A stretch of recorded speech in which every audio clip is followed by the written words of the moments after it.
Hi guys, so today's video is just a few tips and tricks about how I transitioned to being a vegan, and if you're interested in the video then please stay tuned. Okay, so I'm just going to give you a little bit of a history of my eating habits. About 3-4 years ago I used to eat so much meat, chicken and rice, mutton and rice, chicken and chips. I wasn't really into steak or anything like that. Sausages, you name it, I was consuming it. So upon doing a lot of research, well, it kind of started out as me trying to get into exercise and just trying to slim down because, you know, I'm a little bit heavy for my height. Also, the thing that sparked it off was the fact that I was exercising regularly. So then once I started to exercise regularly, I started to see, okay, well, maybe I need to change my eating habits. So probably about, not that long ago actually, about 3 months ago, I decided to go vegan. Now, I was vegetarian for about a year before I went to vegan because I really need cheese. Like, cheese, if anybody knows me, they know that cheese is my life. Like, cheese is bae, like that's me. So yeah, anyway, long story short, I went from being a meat eater to vegetarian to now vegan. So I slowly cut out the meat, but the hardest bit is cutting out dairy. And one thing I can say is it's easy to not physically drink milk, but you've got to be careful because it's in a lot of food products. They're in croissants, some bread, crisps, chocolates, and quite a lot of other products. So when you're out shopping, it's important to look at the back of the packages just to make sure that they don't have dairy products. Okay, another tip is YouTube or the internet. Just research how people transitioned and tips and tricks. And you know, by no means am I a nutritionalist, far from. So there's other people on YouTube who maybe are, and they can go into depths about how certain foods are better for you and why, and the nutritional properties of the products. But the staple things that you basically need are your grains. So that's like rice, beans, lentils, I think. You can still eat bread, potatoes, pastas, noodles, and you can really get creative with things. And the thing is, when you're making it, you know exactly what's in it. It's not like from a shop where you don't know what's in it, what oil, and it does get a lot, so you know. Another tip is when you're eating out, it's important to obviously ask if they do have vegan options. If not, get them to give you a list of the ingredients that are in their meals. Like I went to Subway the other day and I was like, oh, do you have any vegan friendly products? And it was like, yeah, if you just look over on the board, we've got all the allergens and all the products that we have and what's in them. I was like, oh, fantastic. So you've got the breads, some of them are vegan friendly, some aren't. Then you've got the sauces and everything else. So that was quite handy. Now I don't know if they've got that in every store, in every fast food restaurant.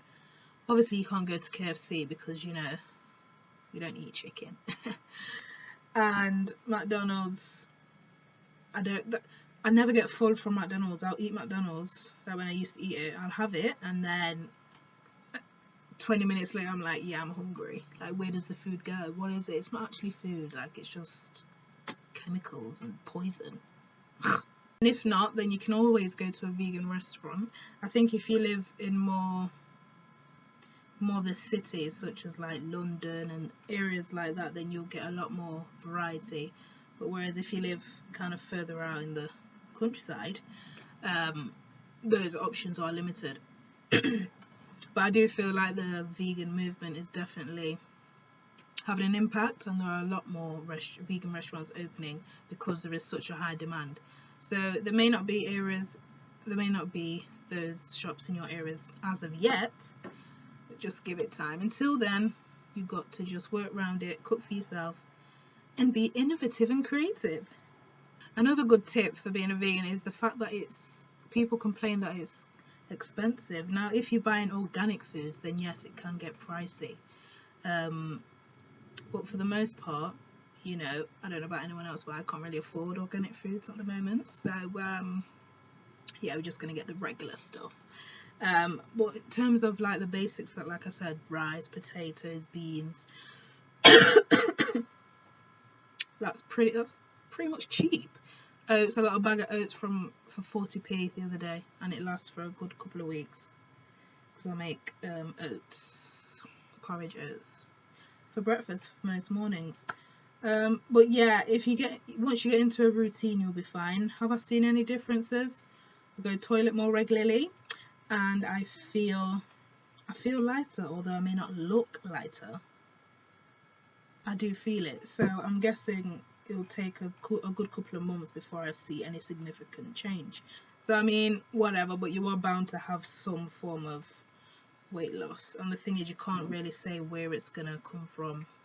You could lose weight in your arms instead of your stomach, or your legs, or your neck. Like, you can't choose where you lose the weight, it will just go naturally. Also, your skin will look a lot more fresh and vibrant. Don't forget to drink your water. Oh yeah, this jug, I got this from Aldi. You know when they sell them with pickles in them, and I was like, I'm gonna take the pickles, put them in the bin, rip off the paper around it, and just have it as a water cup. Very handy. Another thing is, you may get some negative remarks from friends or family who may not necessarily understand why you're doing it, or don't necessarily agree. So if you don't have a strong point as to why you're doing it, you may kind of sway and be like, okay, well, I won't do it anymore, or you won't be as determined. So that's why you need to start off with knowing why you're doing it, so that you don't fall off track. I mean, we're only human, but yeah, friends and family may make remarks, so just be aware of that, and you know, maybe you can educate them, and they may be on the journey as well with you. I know for me, I've tried to educate my brother, but you know, teenagers just want to do their own thing, so I'm not. Maybe in a couple of years I might talk to him, but for now I'll just, you know, leave him to do what he's doing. But yeah, if you're a cheese lover like I was, if you can go to Tesco's. This is if you live in the UK, by the way. You can go to Tesco's, and they do this free from aisle,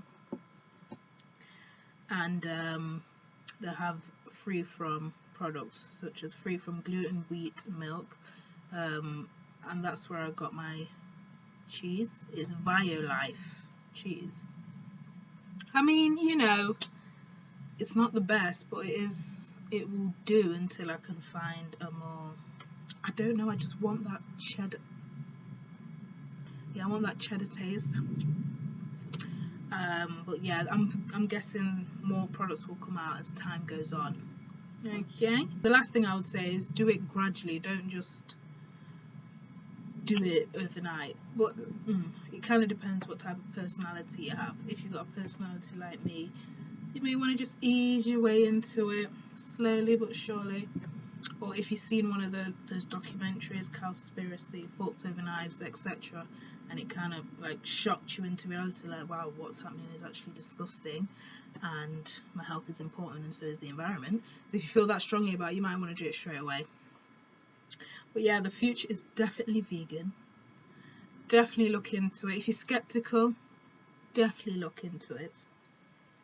And just, you know, enlighten yourself, broaden your mind, broaden your knowledge, research, and stay healthy, okay? Now, if you've got any questions, please comment below. Don't forget to comment and subscribe. Oh, and by the way, I dyed my hair back, it's not black, it's actually like a deep red type of colour, because I did dye it blonde. If you want to see the results of that, you can just click on my previous video. I think it's called Dark and Lovely something else.